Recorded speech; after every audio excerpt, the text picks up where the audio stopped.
Nuestro afectuoso saludo al doctor Rafael Bautista Segales, que nos acompaña desde el hermano país de Bolivia. Rafael es filósofo con varias obras, articulista, editorialista, analista y obviamente apasionado por las letras y la poesía. Doctor, muy amable, gracias por la gentileza. En esta oportunidad hemos acordado, hemos quedado, si podemos manifestar, abordar la temática de las elecciones en nuestra querida Abya Yala. Partiendo con una premisa quizá. Cada 4 años o algo más, dependiendo de los países, según sus regímenes que tienen implementado internamente, se repiten estos rituales, digamos, electorales. Y justamente de esto es lo que vamos efectivamente abordar.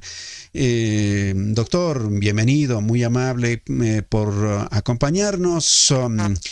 Esto de las elecciones es algo novedoso, es algo que no es algo esperanzador, es algo que se repite porque ya así se establece en la rueda del sistema. ¿Cómo podemos mirarlos, doctor? Y a propósito de que, al menos en el caso ecuatoriano, este fin de semana, el domingo, concretamente, se disputarán dos candidatos finalistas en una gran disputa, en una gran polarización al que nos han empujado. Toparemos un poquito más adelante. Bienvenido, doctor. Bueno, gracias, José. Bueno, en realidad, las elecciones son un trámite de la democracia liberal.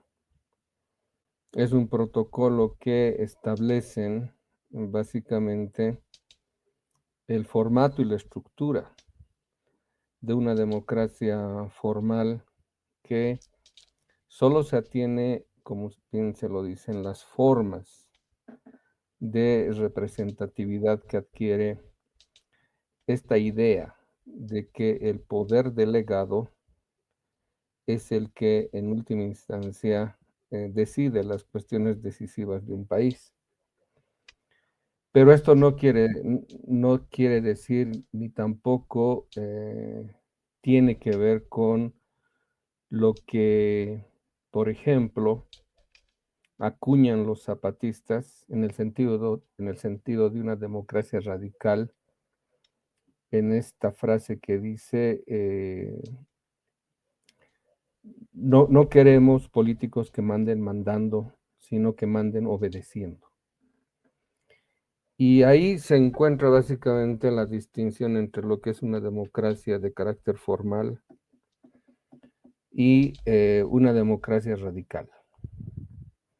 Ahora, para esto podríamos hacer historia, pero digamos el tiempo tampoco nos da para enfatizar el hecho de que la democracia no es algo que nos han traído los invasores europeos a las tierras del Nuevo Mundo.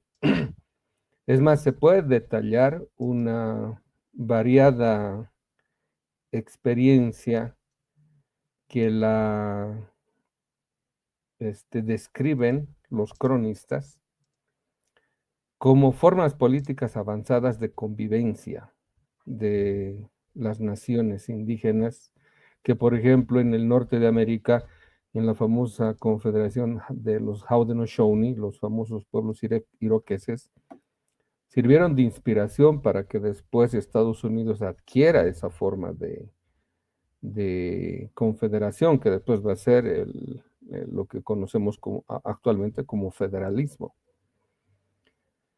En este sentido, lo que se enfatiza dentro del concepto fuerte de democracia, ya no representativa, y más allá del concepto de democracia participativa, lo que estamos nosotros acuñando como democracia comunitaria, es la creación del poder popular.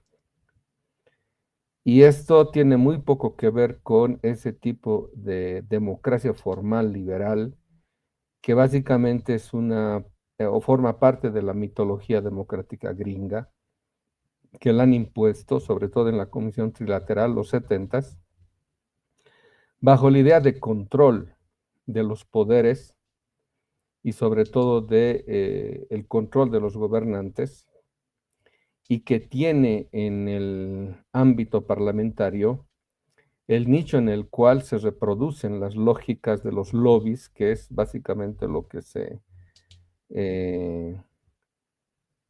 tramita y es lo que decide las políticas en la política norteamericana.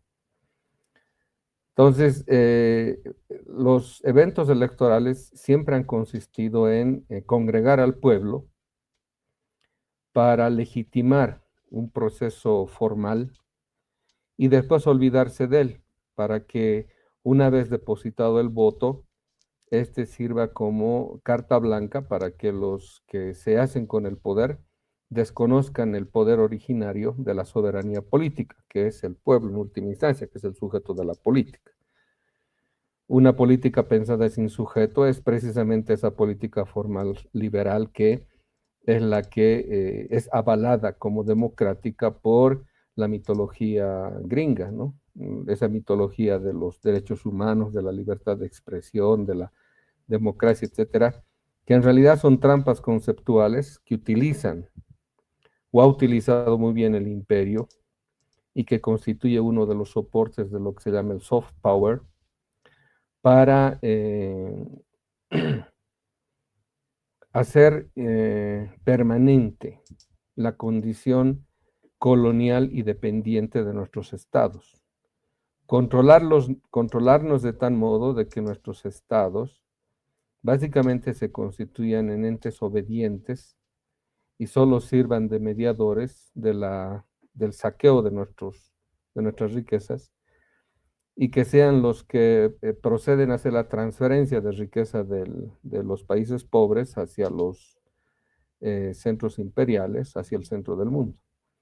Entonces ahí, digamos, desde esa perspectiva, se puede esperar muy poco, porque incluso se sabe que pueden amañar elecciones, pueden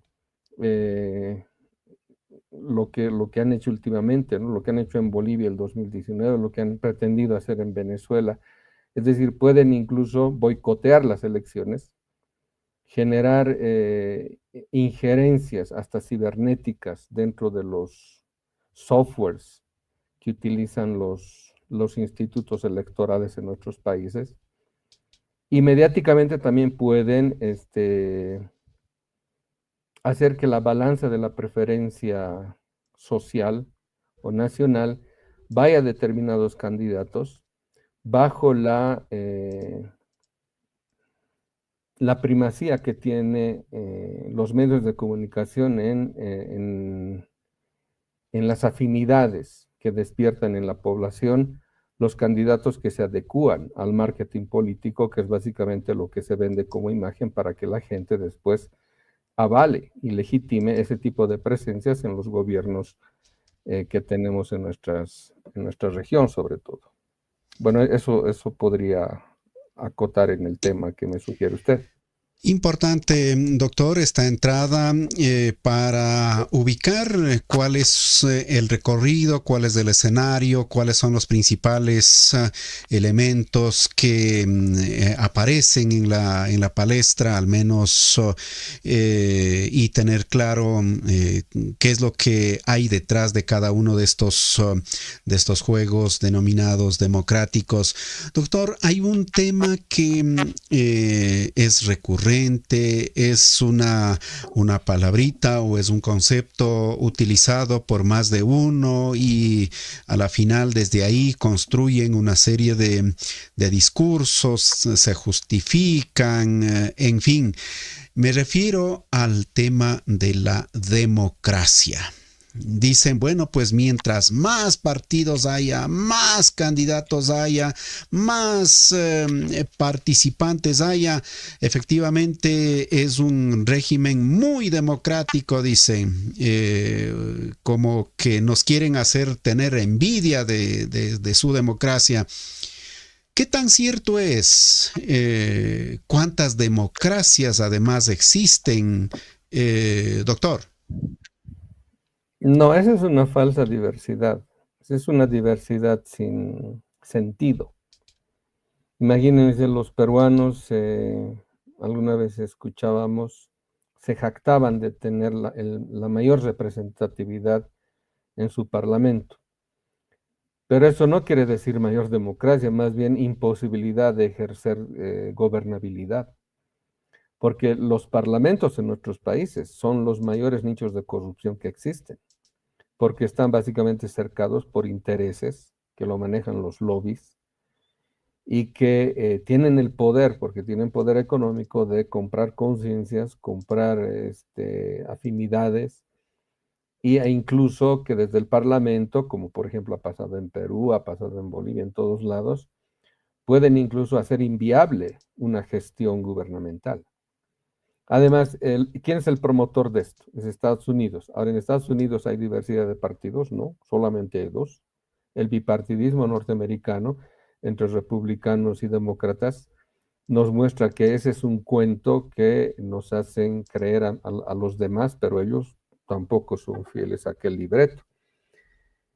Además, con el añadido de que esos dos partidos también no son, digamos, oponentes fuertes en la política norteamericana, sino son dos caras de la misma moneda, porque ambos obedecen a las directrices de la política de Estado que se ha propuesto Estados Unidos como imperio, como Estado profundo, para no desviarse de un guión establecido ya por los poderes que manejan ese país y que básicamente lo hacen y lo constituyen como imperio.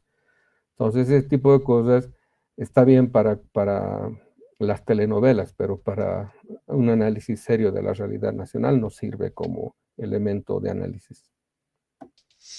Es vital tener la claridad sobre estos elementos, doctor. Vamos hacia otro ámbito.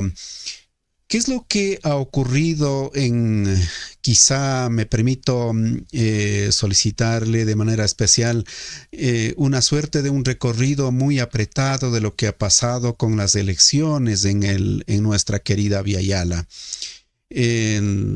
Bueno, ha habido una temporada, llamemos una etapa donde habían las dictaduras, quizá a ratos porque no se ha contado, no se ha estudiado, quizá no está la información quizá disponible, a lo mejor se desconoce y algunos de ellos han vuelto inclusive, algunos de los personajes de esas dictaduras han vuelto a candidatizarse y a aparecer como demócratas y ahora sí les acojo a todos, incluso han ganado. En otros quizá aparecen como civiles, los más puritanos que no han estado en la política, ingresan y resulta que solo les falta poner el uniforme y quizá por ahí colgar alguna, esto como le llaman, de lo que utilizan los militares, en fin. Pudiéramos ir viendo algunos de estos casos, doctor. ¿Cómo pudiéramos hacer un brevísimo recorrido y decir, vea, esto es lo que ha transitado la historia, esto es lo que ha vivido, en este caso, los pueblos en la historia reciente? ¿Esto no es nuevo, o esto parece, o esto, qué es lo que está ocurriendo, doctor? Bueno, para ser francos, José, podemos llegar a la conclusión de que la democracia es la trampa. Es la trampa para que no haya ningún gobierno que se aleje un centímetro de las prerrogativas imperiales en nuestra región. Para eso han trabajado muy bien, sobre todo en el periodo neoliberal, donde han naturalizado en nuestras propias constituciones un despojo de la soberanía estatal, incluso metiéndonos el cuento de brujas de la ineficiencia estatal. O sea, han hecho quebrar a propósito toda la infraestructura estatal, quitándole al Estado sus responsabilidades intrínsecas, como es, por ejemplo, la educación, la salud, el transporte, las comunicaciones, ni qué decir, ¿no? El campo de la minería, el petróleo, etcétera, para, con el cuento de la ineficiencia del Estado como empresa, trasladar todo aquello a lo que llaman la iniciativa privada. Y con eso han desfalcado el Estado de modo formal y material. Y lo más penoso es que de modo material un Estado ya no, o sea, un Estado que ya ha perdido soberanía, no tiene recursos para restituir ni siquiera la infraestructura nacional. Por eso estamos condenados al préstamo, estamos condenados a la deuda. Y la deuda es el mayor generador de riqueza. Y por eso también arman conflictos, porque los conflictos producen deuda y la deuda produce control, que lo administran los bancos internacionales, en este caso los fondos de inversión. Entonces, hoy en día, por ejemplo, se puede decir que las agendas políticas hoy día están manejadas por los fondos de inversión, por ejemplo, BlackRock. BlackRock, por ejemplo, tiene presidentes que han puesto con el tremendo poder político, económico, financiero que poseen. Ahora se dice que el próximo canciller, le llaman al primer jefe de Estado en Alemania, que es un ex empleado de BlackRock. Emmanuel Macron es gente, ha sido empleado de los Rothschild. Muchos presidentes de América Latina son representantes, por ejemplo, de Open Society, de George Soros. Y todos esos han producido hasta plataformas ideológicas desde las cuales han diseminado, han destruido al bloque popular en nuestros países, haciendo que estos se diluyan en puras luchas corporativas de carácter particular. Entonces ahí uno tiene que ver, digamos, con ojos mucho más holistas el asunto y darse cuenta de que la democracia es la trampa. Y democráticamente es imposible cambiar un país, porque fíjese, ¿quiénes son los que hacen las leyes? Recurrentemente es el Parlamento. ¿Quiénes son los que impugnan las leyes que parten del Ejecutivo? Pues es el Parlamento. ¿Quiénes son los que tienen que aprobar cualquier iniciativa que pueda tener el gobierno? Es el Parlamento. Ahora, para que el gobierno tenga, cualquier gobierno tenga una empatía, digamos, con su representación parlamentaria, tendría que ganar más del 50% del porcentaje electoral. Y es más, en una sola gestión es imposible eso. Pero el discurso democrático, mitológico gringo, ya nos ha hecho creer de que no es bueno que ningún partido posea más allá del 50%, porque eso ya sería o sonaría a dictatorial. Y segundo, de que nadie debe prolongar su presencia en el Estado. Pero nunca se dice que en tiempos de reconstrucción, por ejemplo, en Alemania, para reconstruir ese país en ruinas, Adenauer, por ejemplo, estuvo más de 10 años en el gobierno. Es decir, nuestros estados están desfalcados. Y para reponer la soberanía estatal en una gestión de 4, 5, 6 años no se puede. Entonces, si democráticamente no se puede, uno llega a la conclusión, la democracia es la trampa, porque en esa falsa idea de democracia, esta democracia liberal, nos hacen creer que la diversidad es el criterio, que la democracia es la discusión de opiniones, etc. O sea, como dicen, nos marean la perdiz en definiciones que no tienen sentido, porque a la hora de la verdad, democracia quiere decir el kratos, el poder del demos, del pueblo. Pero en esta democracia de carácter liberal, quien menos poder tiene es el pueblo. Entonces, ¿de qué democracia hablamos cuando quienes deciden son los que desconocen la soberanía popular y simplemente atienden a este tipo de influencias para colmo externas, extranjeras, y hacen aparecer sus propias agendas como si fuesen gestiones gubernamentales, parlamentarias, judiciales, etcétera, etcétera. Y para colmo, controlan los medios de comunicación, tienen influencia en el ejército, en la policía, es decir, básicamente controlan a casi todos los poderes del Estado. Esto también teniendo en cuenta de que el Estado no se resume al gobierno, sino que el Estado es algo mucho más amplificado. Entonces, si la democracia es la trampa, entonces el pueblo tiene que saber generar imaginativamente un nuevo tipo de democracia que se proponga definitivamente la creación del poder popular como fuerza disuasiva que tenga la capacidad ya no solo de resistencia, sino de transformación del propio Estado que tiene enfrente. Entonces, es lo que en Bolivia, por ejemplo, ha sucedido en el proceso constituyente y que se propusieron transformar el Estado, pero desgraciadamente la dirigencia gubernamental no entendió nada de eso y simplemente administró el Estado que heredaron y eso les llevó básicamente a arriar las banderas plurinacionales de la descolonización, del vivir bien, y ahora estamos enfrascados en eso, en el posible colapso también del Estado plurinacional en Bolivia. Nos quedamos con grandes interrogantes, doctor. Es importante estos cuestionamientos, es importante ir más allá de lo que nos venden, nos publicitan, nos difunden en una sola vía, es decir, en una sola verdad. Pero es oportuno entonces tener estas otras miradas. Con su permiso, doctor, vamos a una cortísima pausa.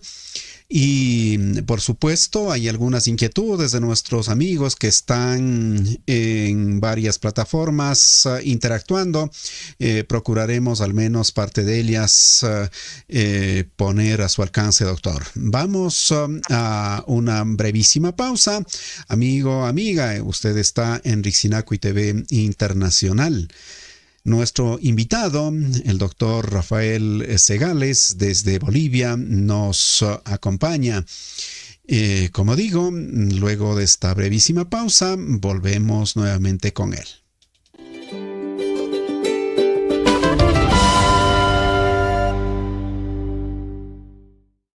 Desde los territorios milenarios del sur del continente, como pueblos que caminamos con nuestra dignidad, contaremos nuestros deseos por Rixinacuy TV Internacional.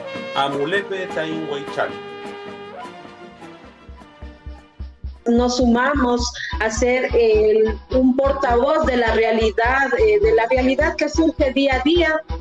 Desde los territorios más alejados de Colombia, manifestamos de todo corazón nuestro deseo de encontrarnos con los pueblos de América Latina a través de Rixinacuy TV Internacional, con el fin de seguir manteniendo vivos nuestros saberes culturales y ancestrales de los territorios. Los invitamos a escucharnos a través de Rixinacuy TV.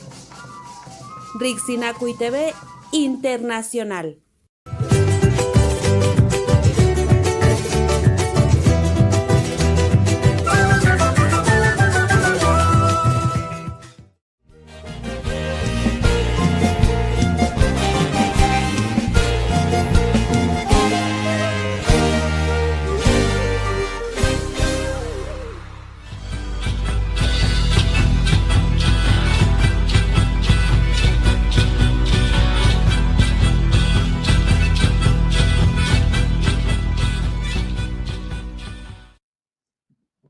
Esta democracia, la que nos han vendido, la que nos han impuesto, la que nos tienen prácticamente o en la que nos tienen enredados, es una trampa, decía en una parte, doctor. ¿Cómo desenmarañarnos de esta trampa? ¿Hay posibilidades de que pudiéramos abrir un nuevo trecho en la perspectiva de que efectivamente los pueblos empiecen a vivir dignamente, empiecen a relacionarse con autonomía, con, reitero, al menos en todo lo que implica el derecho de vivir, doctor. Bueno, estamos en un tiempo bastante problemático.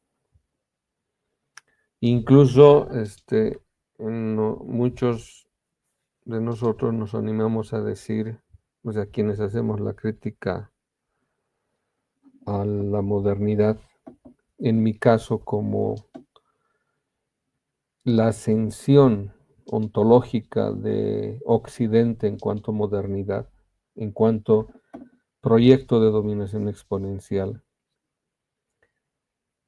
Decimos, estamos viviendo un tiempo apocalíptico. Nos estamos viendo el fin de ese diseño de mundo que la modernidad ha producido y que se ha mantenido por 5 siglos. Y que se ha empezado a desmoronar en la imagen demasiado elocuente del derrumbe, de esta demolición planificada de las Torres Gemelas en Nueva York el 2001. Es decir, muchas veces el ser humano, sin quererlo, sin proponérselo, grafica en sus actos los síntomas del tiempo en el cual está viviendo. Incluso hacia dónde nos conduce ese tipo de imágenes que nos está mostrando. Entonces, lo que podemos decir es, ahorita la humanidad vive una encrucijada. Y tiene que ver con el hecho de que, a propósito de lo que decía Gramsci, que el tiempo viejo no termina de morirse y el nuevo tiempo no acaba de nacer y en el medio aparecen monstruos. Y en el tiempo apocalíptico, ¿quién aparece? Aparece el anticristo, o sea, desde la mitología cristiana del Nuevo Testamento, del libro del Apocalipsis.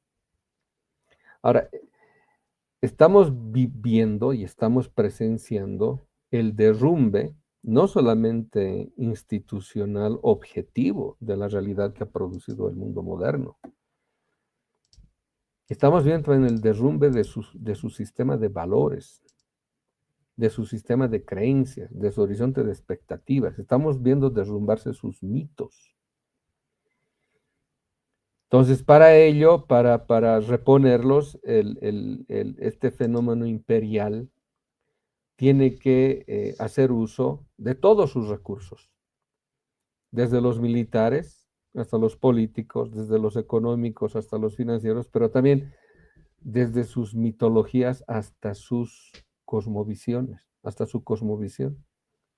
O sea, tiene que hacer uso de sus recursos teológico-místicos para reponer ese derrumbe de ese sistema de creencias que todavía sostiene a los individuos que creen en este tipo de mundo, a lo que llamamos a la conciencia social que ha sido atravesada por los mitos del mundo moderno. Por ejemplo, la conciencia social se manifiesta iracundamente anti-indígena. Es profundamente racista la conciencia social porque ha asimilado muy bien los valores señorialistas, la ideología oligárquica. Es decir, ha internalizado y ha naturalizado los prejuicios del racismo metafísico moderno, que como clasificación antropológica nos ha hecho creer que lo indio es inferior, incluso lo indio dentro de nosotros. Y por lo tanto, como no tiene sentido, tampoco tiene posibilidades de seguir existiendo. Por lo tanto, habría que deshacerse de eso. No va a ser raro porque ya empezó ese tipo de calumnia ideológica, de que como ya no les funciona el terrorismo antimusulmán, ahora como siempre requieren de chivos expiatorios, ahora rebusquen en esa memoria que como trauma genera la conciencia social, el rechazo a lo propio, el rechazo a lo indígena, generen el relato de que el enemigo ahora es el indio. Y eso estamos viendo en Argentina, por ejemplo. Y lo hemos visto, ese desprecio que muestra Donald Trump, por ejemplo, hacia los inmigrantes, tiene mucho que ver con ese desprecio al habitante del Nuevo Mundo con el que se encontraron los invasores europeos, tanto en el norte como en el sur de América. Entonces, cuando vivimos tiempos apocalípticos y decimos esos monstruos que aparecen en ese tiempo que no acaba de nacer y en ese tiempo que no acaba de morir, y decimos ahí, haciendo uso del concepto del anticristo, hay que detallar quién es el anticristo y qué persigue el anticristo. Entonces, rápidamente podemos decir lo siguiente. En la tradición profética, el Mesías primero viene como individuo, pero después viene como pueblo. O sea, el individuo resucita como pueblo. El individuo deja de ser individuo y aparece como comunidad, en sentido fuerte, como pueblo que toma sobre sí la responsabilidad de la redención de todos los tiempos, de todo su pasado, de toda su historia. Eso se llama estado de situación mesiánica. Ahora, ¿cuál es el papel del anticristo? Acabar con eso. Porque así como hemos dicho que la modernidad es la ascensión al nivel de la autoconciencia, también podemos decir el estado de situación mesiánica es la ascensión a la autoconciencia de un pueblo en tanto que pueblo. Cuando un pueblo adquiere la responsabilidad histórica de todos los tiempos y se propone redimir toda su historia, todo su pasado, y por consiguiente, redimir a toda la humanidad. Por eso no puede volver siendo un individuo, siendo una persona. No, tiene que venir como un pueblo en tanto que pueblo. Un pueblo que alcance ese tipo de autoconciencia, ese es definitivamente el pueblo que opta por su liberación, que ya no solo sale del mundo, sino que el mundo, por su propia voluntad, sale de sí mismo. Solo en tales condiciones es capaz de ser redimido, y solo en la condición de ser redimido, los ancestros lo pueden tomar. O sea, lo pueden recibir. Estamos en ese tiempo, pues. Estamos en ese tiempo en el cual ese momento esperanzador que teníamos cuando estaban en su mejor momento los presidentes que se habían propuesto una liberación política, económica de nuestros países, y no se pudo aprovechar aquello también por el eurocentrismo colonial de las élites políticas, incluso de izquierda, que teníamos, que seguimos teniendo hoy en día. No se supo impulsar y desarrollar esa vocación que tiene el pueblo cuando se constituye en bloque popular y se propone crear el poder popular. Y eso es por puro desprecio también oligárquico, ya no solo al pueblo, sino sobre todo al factor indígena del poder popular. Entonces, eso es lo que estamos viviendo, y por eso es tan dramático lo que está pasando, lo que está sucediendo, pero que tenemos que hacer uso de todos los recursos también nosotros, categoriales, teóricos, epistemológicos, para entender qué realmente está sucediendo. Doctor, justamente en esta parte quiero plantear una siguiente inquietud. ¿Cómo la derecha o los sectores que han pululado en el poder, han estado en los anillos, prácticamente empobreciendo a las amplias mayorías, han sabido vaciar? Han vaciado símbolos, han vaciado íconos, han vaciado discursos, Quizá en su momento llamemos el utilizar a lo mejor algún símbolo de algún revolucionario, llamemos, era, digamos, con tal significación. Ahora se pone o se usa, le colocan en cualquier lado, pero totalmente vacío, a tal punto que no está exagerado, digamos, de que alguien aparezca tomando una cola, que no quiero decir el nombre, pero con una imagen, con una fotografía de algún revolucionario. ¿Cómo han hecho esto? Y concluyo de una vez allí planteando, ahora esto de ser de izquierda o buscar ese cambio es quizá de alguien medio raro que está desfasado, porque eso ya era del siglo que ya feneció. Ahora estamos en esta otra era de la tecnología, de la ciencia, de los grandes cambios, de los grandes inventos, y por lo tanto hay que caminar para allá. ¿Es así? ¿O qué es lo a dónde nos han llevado? ¿A dónde nos han hecho, qué digamos, en qué parte nos han colocado para que quedemos repitiendo ese discurso?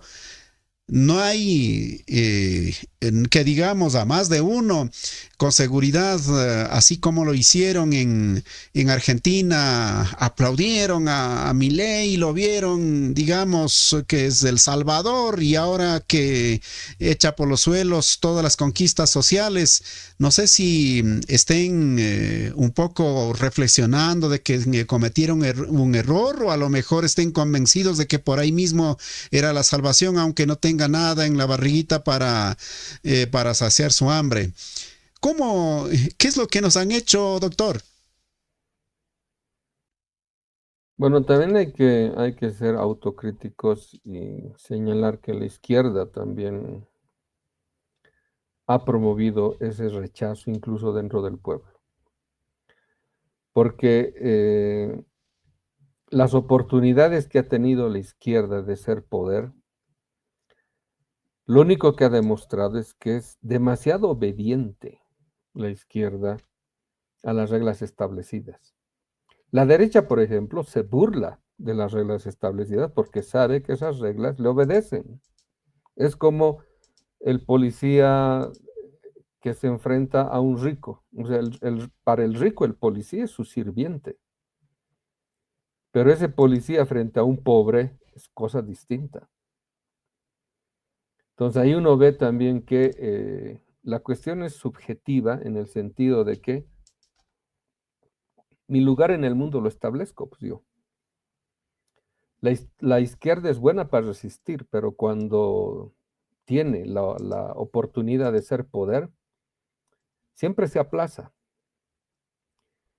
Y son los que le dan mejores argumentos para que la derecha vuelva con más ahínco y con más ímpetu. Y esto por deformación ya intelectual. O sea, ¿cuántas veces estamos repitiendo hasta el cansancio? El eurocentrismo de la izquierda latinoamericana es lo peor que le ha pasado para ni siquiera estudiar de modo crítico a las fuentes desde las cuales se alimenta la izquierda. Por ejemplo, la obra de Marx. Alguna vez dije en un lugar, ¿no? Si Marx estuviese vivo, ya no le daría la razón a los izquierdistas ni a los marxistas. Le daría la razón a los indianistas. Le daría la razón a la lucha indígena. Ese fue, digamos, el contenido de sus discusiones que tuvo con los narodniki, con los populistas rusos. Y esto es básicamente una de las fuertes autocríticas que la izquierda no sabe hacerse porque vive de nostalgias. Esa taxonomía, por ejemplo, izquierda-derecha, cuando nace, ni siquiera nace en Francia, nace en Inglaterra. Cuando se ponían a la derecha los lores y a la izquierda los comunes en el Parlamento inglés. Después va a ser en Francia los girondinos y los jacobinos. Pero eso hoy en día ya, como quien dice, es una taxonomía que ya no muestra objetivamente las posiciones políticas, porque hoy en día estamos viendo tanta izquierda travestí, tanta izquierda de cóctel, tanta izquierda de cafetín, tanta izquierda que solo vive de recuerdos y de nostalgias y que no sabe cómo lidiar con el presente porque todas sus referencias son del siglo pasado. Ya no tiene ningún tipo de marco categorial que le permita enfrentarse al tipo de mundo que estamos enfrentando hoy en día. Yo, por ejemplo, alguna vez dije, estamos viviendo una etapa postimperial, pero no porque el imperio haya acabado, sino porque estamos viviendo un desorden tripolar en el cual el imperio, para poder sobrevivir en semejante orden que ya no es el mejor para el mundo unipolar, que es el único válido para un imperio, está dispuesto a sacrificar al mundo. Están viendo esta lucha de los aranceles ahorita. Quien solo ve en eso cuestiones económicas no sabe del asunto. Ahorita la cuestión, como algunos serios analistas lo han detectado, los aranceles que ha promovido Trump tienen que ver más con la lógica del poder y de la geopolítica en última instancia. O sea,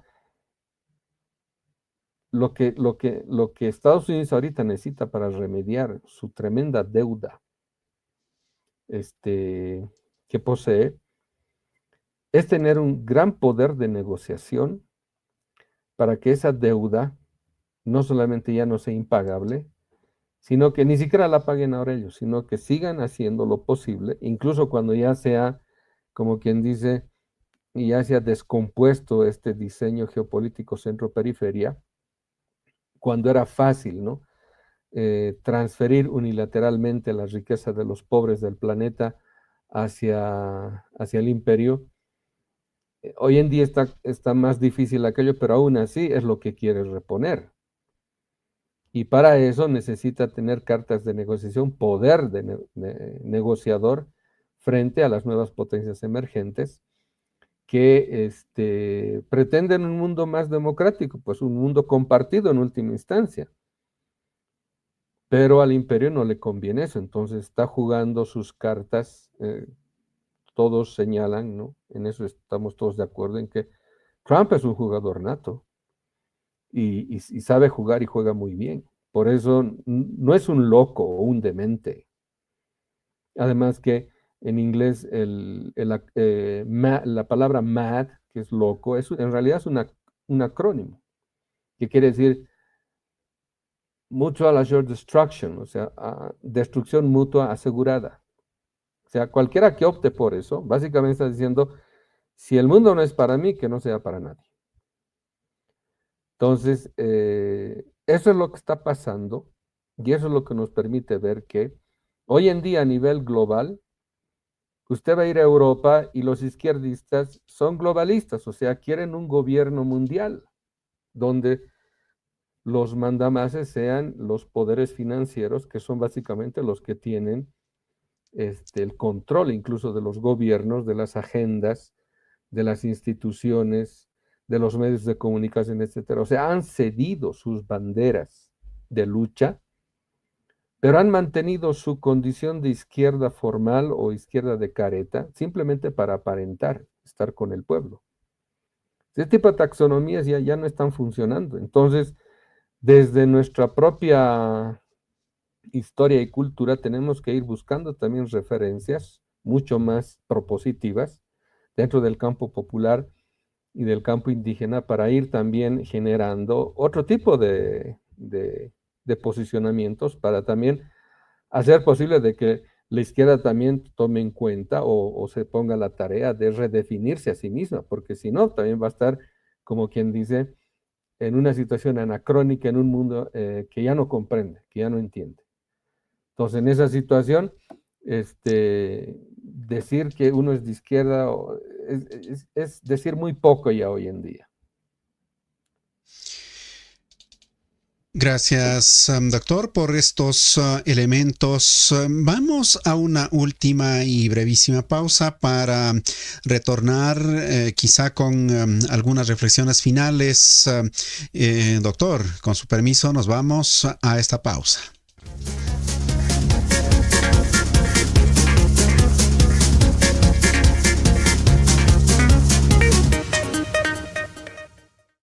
Un saludo para todos los televidentes de este medio, salud cordial, salud de resistencia, de lucha organizativa de los pueblos indígenas del Abya Yala, desde el Consejo Regional Indígena del Cauca, Programa de Comunicaciones, Asociación de Medios de Comunicaciones Indígenas de Colombia, Red AMSIC. Un abrazo grande para todas y todos.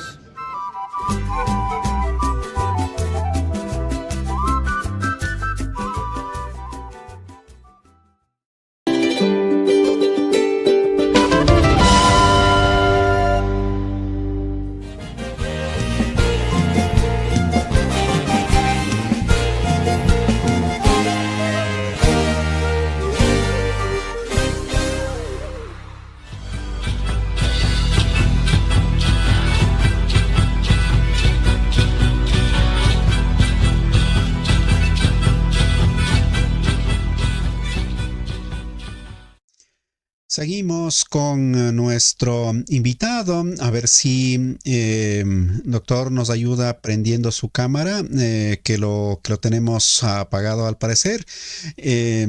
Justamente, sí, gracias doctor, ahí estamos ya en pantalla. Antes de ir con una inquietud casi final, tan solo mencionar algunos comentarios que nos están planteando nuestros amigos. Importante la explicación del invitado con claridad, que nos permite dimensionar de lo que se nos viene, de lo que hemos hecho, de nuestra historia, de nuestros errores también, dice. En otra parte, ¿y qué será de la socialdemocracia? ¿Qué podemos decir? Es lo que está preguntando. En otro término, perfecta concepción de la nueva democracia comunitaria, aquella democracia revolucionaria, dice, al fin un intelectual con absoluta claridad, un pensamiento crítico al mercantilismo capitalista, dice. Por supuesto, hay muchos que saben mandar, pero no tienen idea de lo que es obedecer, dice.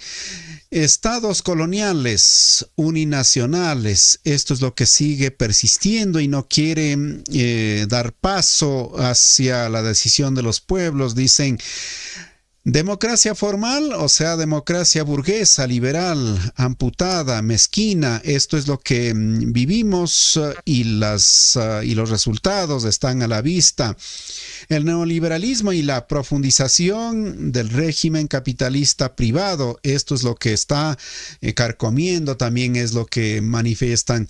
Doctor, si de pronto algún comentario al respecto, y de una vez planteo una inquietud quizá final. Se vienen las elecciones en Bolivia, están próximas, quizá en Perú, en Colombia, vienen en Centroamérica, si no estoy mal, en Brasil, etcétera. ¿Para dónde transita a la final nuestra querida Abya Yala? En las condiciones que están, en la forma como se ha ido rearticulando, si así podemos considerar la derecha, y así también quizá desde los sectores populares, desde los movimientos sociales, desde los pueblos indígenas. A propósito, los pueblos indígenas desde hace mucho rato han sido como tildados como la fuerza a la que hay que aniquilar. Quizá esa será la explicación de pronto cuando despojan territorios, cuando persiguen líderes, cuando desaparecen a los mismos, cuando tienen, por ejemplo, clavado algo más de 45 juicios el Estado, en el caso ecuatoriano contra Leonidas Issa, uno de los líderes indígenas y la primera autoridad de la CONAIE. En fin, Así está, así medio al vuelo de pájaro, como suele decir el abuelito, doctor. ¿Qué se nos viene? ¿Dónde podemos por lo menos guarecer para que no nos aplaste este monstruo, como decía alguien, doctor? Bueno, una aclaración también. Lo que he dicho para la izquierda vale también para otro tipo de denominaciones o de posicionamientos. Es decir, ningún tipo de postura emancipatoria me justifica. Porque hoy en día nos han cooptado, nos han intervenido a todo el campo popular con este tipo de injerencias ideológicas que han minado las posibilidades de constituir el campo popular como bloque popular y que funcionan para beneficio de la anulación del sujeto político por excelencia que es el pueblo, ¿no? Por ejemplo, vale también para lo indígena. O sea, muchos líderes indígenas también están cooptados por agencias, fundaciones, ONGs, y que también cumplen muy bien propósitos diseñados en otros lados para hacer imposible que nuestro pueblo alcance lo que estoy llamando el nivel ese de autoconciencia, de constituirse en un pueblo en tanto que pueblo. Vale para el feminismo, vale para cualquier otro tipo de posturas emancipatorias, y para eso uno requiere siempre tener a mano el factor descolonial para darse cuenta, para tomar conciencia de que puede que la posición emancipatoria que abrazó simplemente sea una promoción de nuevas relaciones de dominación o de la remodelación de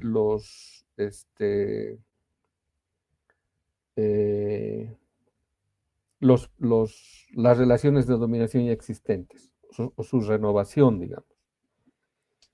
Entonces ahí uno tiene que ser bastante crítico y autocrítico al respecto. No por el hecho de que me llame de izquierda, me llame indígena, quiere decir que lo soy. Ahí la autopercepción no genera objetividad alguna. O sea, ese discursito de que la autopercepción basta no tiene, que se llama sostén alguno, ni teórico, peor epistemológico, y que básicamente se constituye en un saco roto. Aquí la cuestión tiene que ver más allá de los nombres o de las denominaciones en posturas éticas que yo abrazo y que tiene que ver con aquello de que no soy solamente discurso, pues, o sea, el discurso tiene que pasar al ámbito incluso del ejemplo, porque la gente no solamente sigue discursos, sino sobre todo ejemplos. Eso es, digamos, algo que los políticos ya no pueden poseer como, no me gusta el término, pero como capital vital para mostrar a la gente de que otro mundo es posible, porque en su vida misma es posible vivir de otro modo. Entonces, en ese sentido, incluso eso de socialdemocracia, eso ya no existe. O sea, hoy día se ha polarizado de tal forma las cosas de que el 1% de los ricos del mundo está en competencia sobre quién va a encabezar un nuevo proceso de transición, en este caso en pleno desorden tripolar, hacia un nuevo rediseño. Y nada raro que nos amanezcan con otro evento como la que tuvimos como la pandemia, porque ese ha tenido propósitos disuasivos de ejercicio militar planificado. Incluso el propio Soros en una declaración pública manifestó de que ahí se dieron cuenta de que cuentan ellos, a nivel global, los ricos del mundo, con herramientas, con insumos, con información que les permita a ellos resetear el mundo. Y eso es lo que, o sea, todos están queriendo resetear el mundo desde la parte occidental para no dejar de ser centro, no dejar que se desmorone ese diseño geopolítico que ha hecho posible de que el mundo sostenga, subvencione a la riqueza del llamado primer mundo. Entonces ahí uno tiene que ser claro, tiene que anoticiarse de qué realmente está pasando. O sea, hoy en día es un pecado, con tanta información que hay, no darse cuenta de lo que está pasando realmente en el mundo. Entonces, si a nosotros nos van a amanecer como región y no nos están todavía, no nos están promoviendo una balcanización en el arco sudamericano, gracias, y desgraciadamente voy a decirlo, gracias, pero en el sentido de desgraciadamente, a la resistencia que hay en el Medio Oriente. En un artículo lo señalo y digo, ¿no? O sea, lo que están produciendo, lo que han producido y siguen produciendo en Gaza es un literal holocausto. Es decir, es un literal sacrificio al reino de este mundo que está promoviendo el Estado sionista.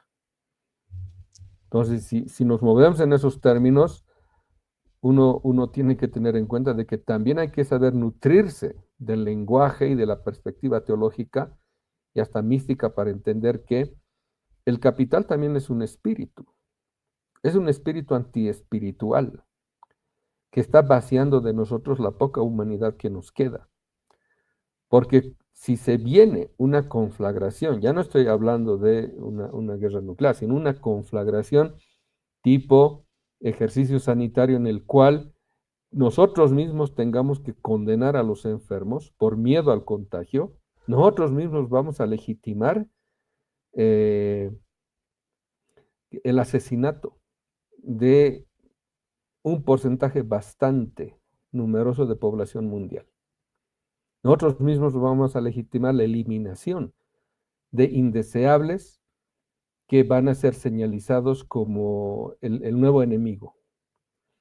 Entonces, con eso nos habrán vaciado la poca humanidad que ya nos queda, porque habremos sido cómplices de aquello. Entonces, en estos tiempos tenemos que tener la doble tarea de así desenmascarar al verdadero enemigo y reconstituir nuestra propia subjetividad, reconstituirnos como promesa, como aquello que en Bolivia se dijo, como ese resto moral que le queda a la humanidad. De lo contrario, vamos a seguir insistiendo en un mundo que ya ha tocado los límites físicos del planeta y está tocando los límites éticos y morales.